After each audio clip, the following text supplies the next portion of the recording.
It was the dawn of 1863, and London's not yet opened subway system, the first of its kind in the world, had the city in an uproar. Digging a hole under the city and putting a railroad in it seemed the stuff of dreams. Pub drinkers scoffed at the idea, and a local minister accused the railway company of trying to break into hell. Most people simply thought the project, which cost more than $100 million in today's money, would never work. But it did. On January 10, 1863, 30,000 people ventured underground to travel on the world's first subway on a 4-mile stretch of line in London.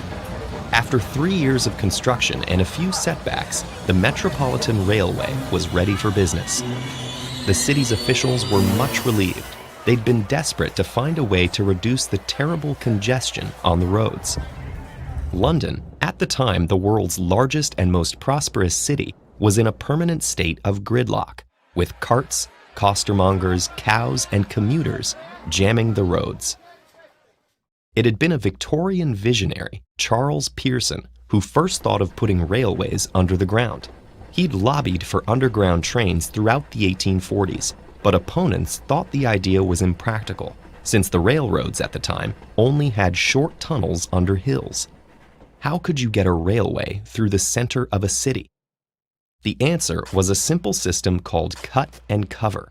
Workers had to dig a huge trench, construct a tunnel out of brick archways, and then refill the hole over the newly built tunnel. Because this was disruptive and required the demolition of buildings above the tunnels, most of the line went under existing roads. Of course, there were accidents.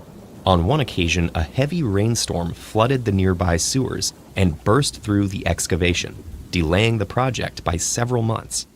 Within 30 years, London's subway system covered 80 kilometers, with lines in the center of town running in tunnels, and suburban trains operating on the surface, often on embankments.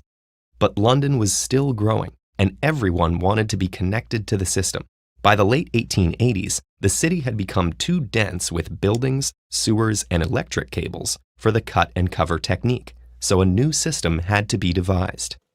Using a machine called the Great Head Shield, a team of just 12 workers could bore through the earth, carving deep underground tunnels through the London clay. These new lines, called tubes, were at varying depths, but usually about 25 meters deeper than the cut and cover lines.